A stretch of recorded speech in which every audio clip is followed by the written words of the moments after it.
Hello, Mallorca campers. This is Tim Cusick. I'm the head coach here at Velocia Cycling Adventures. Just taking you through this little video on how we roll riding in Mallorca. At this point, we're about 4 weeks out from our travel, and people begin to really think at this point about the rides. Am I going to be fast enough? Did I train enough? Did I not? Did I train too much? My first and overarching advice is don't stress that.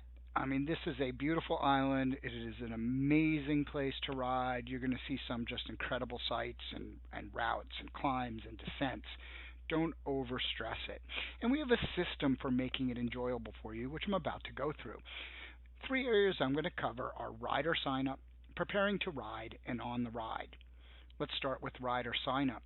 We have a pretty organized process for this. Pretty much by every day at camp, you're going to get an email from us with ride information for the next day's ride. We ask you to sign up for the next day's ride by 9 p.m. at night, just so that we can do our planning as a team, how many coaches in each group and who's going where. It really helps us out. You can always change that decision in the morning. We just want to get an idea of the counts and who's going where. This rider email sign up has ride leaders, distance, route maps, route file. For those of you who use your Garmin or head unit device for mapping and routing, we give you the routes files each day, and we really encourage you to load it, and we'll teach you if you don't know how.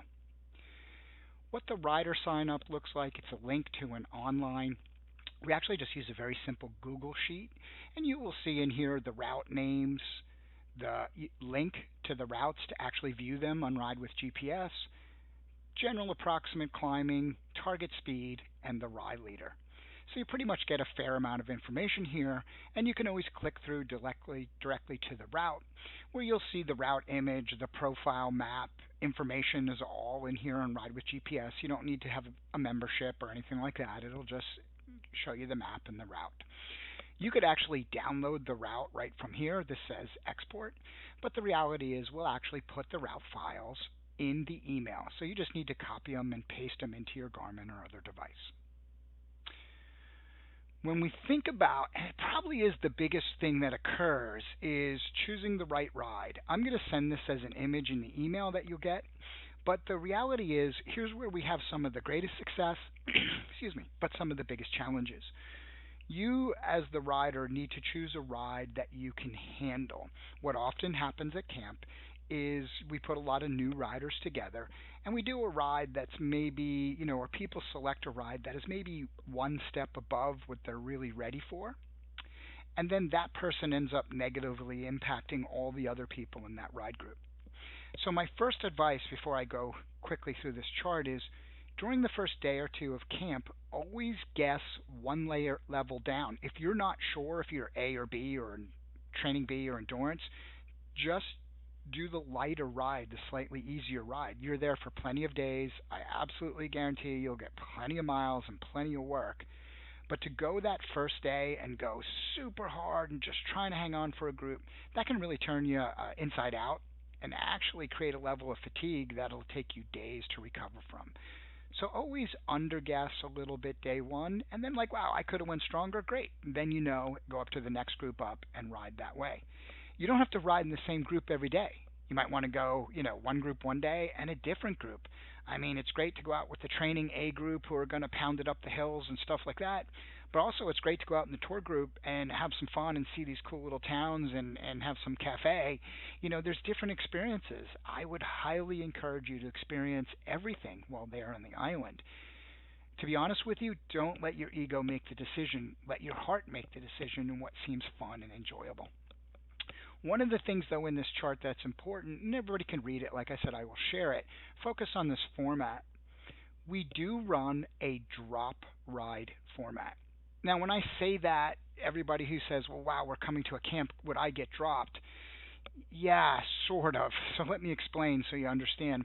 What we often have happen if somebody signs up for a ride level they can't handle, 10 riders spend the day waiting for one rider, and that's just not a fair procedure.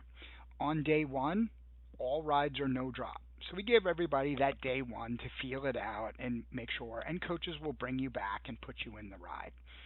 After that, The coaches will bring you back once or twice, but if you've just chosen a ride that is beyond your capability, um, you should have the route map on you and expect that the potential of being separated from the group is there. Again, I know that sounds a little bit harsh. I really don't mean it that way. We've never really actually had it happen. I can't remember dropping riders. It really is just a statement of please choose the right group to not negatively impact the other riders, in that group. And our the people who come to our camps are usually very understanding and cool that way. But just make sure you think it out. So appreciate it if everybody does that as they look at the rides. Okay, let's talk about preparing to ride. Pretty simple process because this will actually impact what you pack. Um, Basically, you want to dress in layers. This is me here, dressed and ready for a ride in Mallorca. The mornings can be a little colder. Um, it really just kind of depends on the current weather. For me, I've got layers. I have arm warmers, a vest. I don't wear an underlayer, meaning I hate like having an overly warm underlayer. I like a vest because it keeps the wind off me and I can take that off and get it in my pocket. I would choose one or the other, but not both. One of the things I often see here in Mallorca is people overdress, and you'll see it in some of our pictures on our Facebook site and stuff like that. Suddenly, there's clothes hanging everywhere and arm warmers are down. Just wear one, like the vest or a light underlayer. One or the other. Don't. I wouldn't even recommend both. I do wear knee warmers. I just find that knee warmers help me get rolling. They're usually off within 45 minutes, but just my knees are getting kind of old and feel a little better. And I also like wearing shoe covers because I get cold feet. That being said, the last couple of years I'm actually using them less and less out there, but it's up to you. So I think you get a pretty good idea of dress. Heavy jackets and stuff, it's always a possibility so that we have some cooler weather. So bring a long sleeve jersey, bring a jacket with you, and be prepared. But in general, dress a little lighter so you're not overheated as the day warms up. One of the things I absolutely suggest you bring is a light rain jacket. They have such great materials now for these super light rain jackets. Assos makes a great one. Henkepi makes a great one.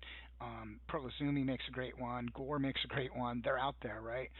Super light, slightly stretchable, easily fit within your pocket. I carry mine every day, and sometimes on cooler days I'll be dressed like this, but I'll actually roll out with my rain jacket on just to stay a little warmer, take a little of that breeze off me. But they can be compacted to such a small, little package, easily go back in my pocket. And as I said, light shoe covers, toe warmers, just regular socks. That's probably a little bit of overkill for most. Most people don't, but it is me, so up to you.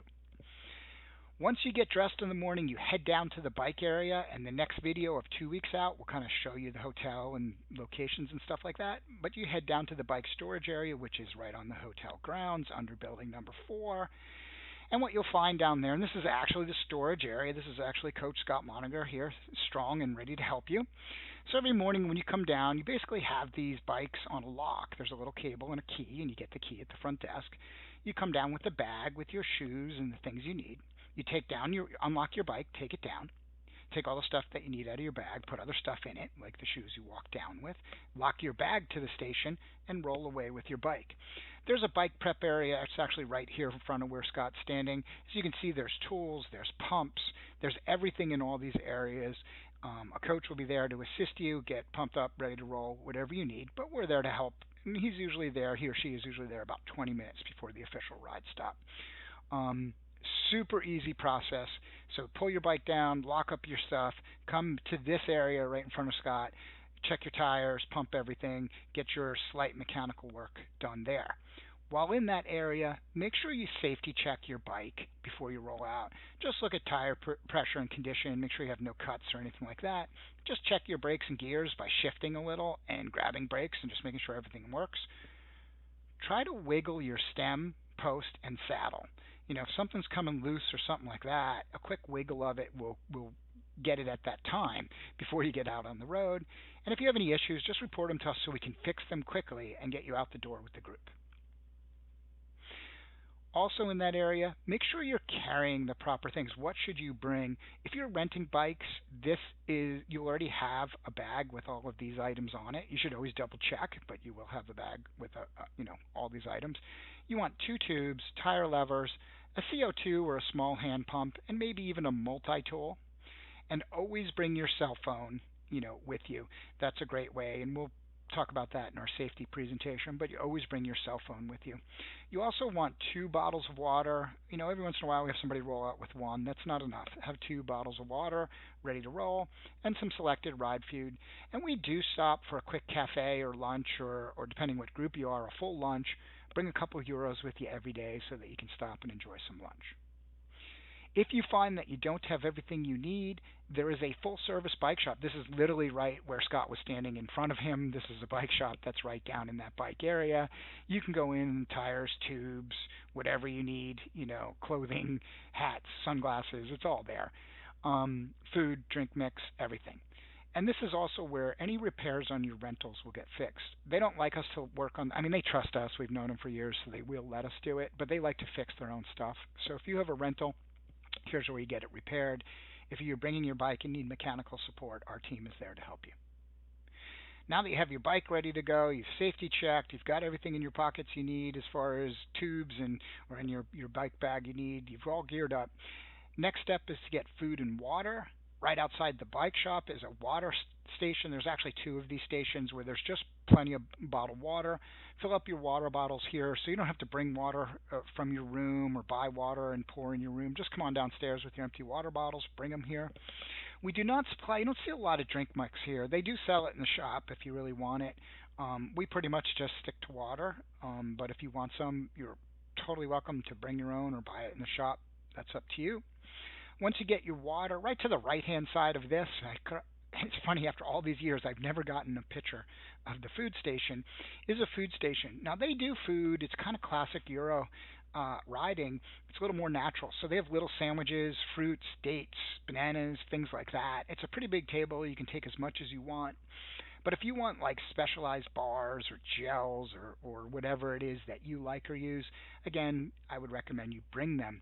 You really don't see a lot of the brands you have here in the U.S. over there on the island.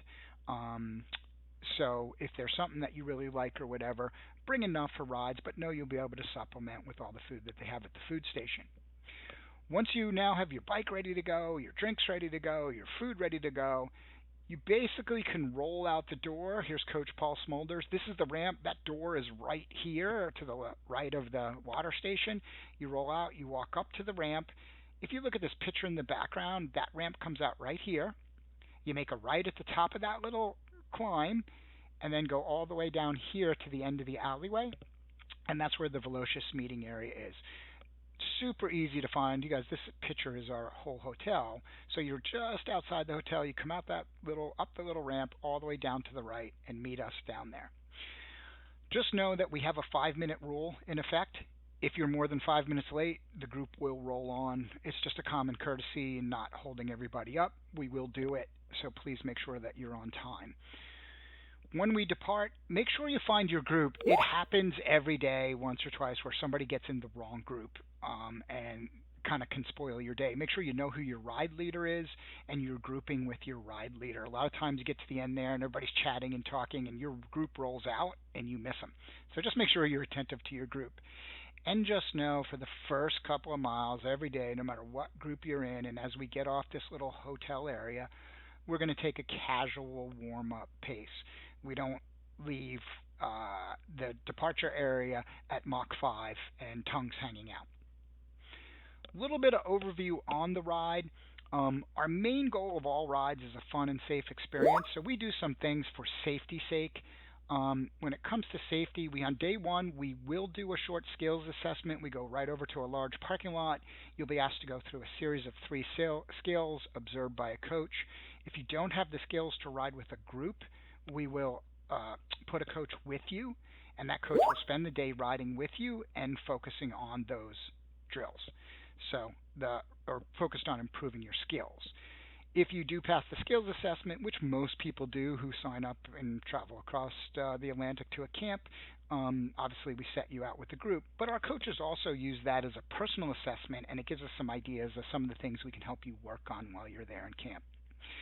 During the first couple of days, we work on group and paceline education, so the coaches will be walking you through how we ride and when we are in pace lines, what's the expectation, what's the right and the wrong things to do, and we will teach you that. Day 3 or day 4, I don't want to say day 3, it depends on a little bit of the weather and how the schedule plays out. We do have a skills day. Coach Lynn Pettyjohn is an amazing skills teacher. He teaches the skills day on the rest day. I highly recommend you consider attending on your rest day the skills session. It's really helpful for people to sharpen their skills no matter whether you're a pro or just starting out. And then, really, from day 3 forward, our coaches do a lot of on the road coaching where they'll catch you in a one on one scenario and be like, hey, here's something you can do better, or here's something that you can do different.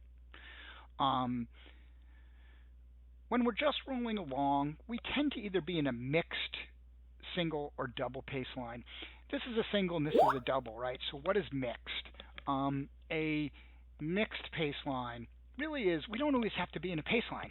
Part of it is we're going to this cool island and we're riding around. Sometimes pace lines or whatever, even when they're just kind of ticking along, we don't, we're just going casual pacing. It takes a little more focus than you want. Let's just ride. We do want to stay far right. We will have a safety video and everything you'll see, and we'll go over this and teach you when we're there. But just know those are our 3 formats. Sometimes we're just mixed, sometimes we're single, sometimes we're double.